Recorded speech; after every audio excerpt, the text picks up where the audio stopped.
Yao, kamusta mga Kamiz Sports? Ngayong araw na ito, Davis out na. Pag-uusapan na din natin, Caruso is back.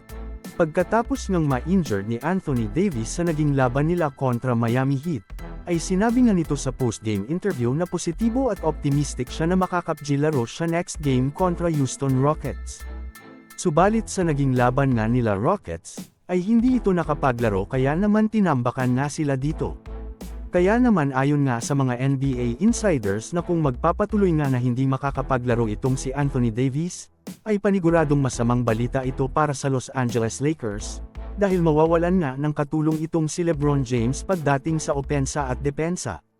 Nakita naman natin last season, na isa sa pinaka naging problema nila ay ang injury ni Anthony Davis, kaya naman nahirapan silang makapasok sa playoffs. Kaya naman kung ikaw ang aking tatanungin mga Kamiz Sports, sa tingin mo ba ay delikado na naman ang Los Angeles Lakers ngayong season? Mag-comment lang. Samantala ako naman tayo sa sumunod na balita na kung saan, trending nga ang balita na interesado ulit kuhanin ng Los Angeles Lakers ang former player nila na si Alex Caruso.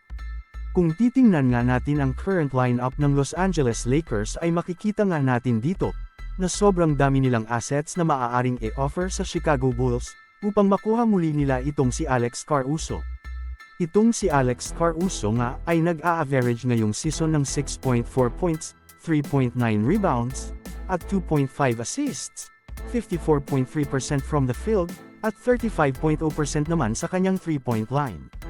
Consistent nga ito sa kanyang opensa at depensa, kaya naman malaki ang maitutulong nito sa Los Angeles Lakers kung sakaling makuha nila ito muli.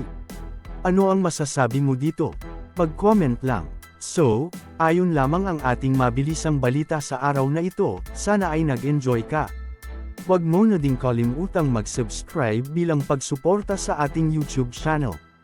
Maraming salamat po.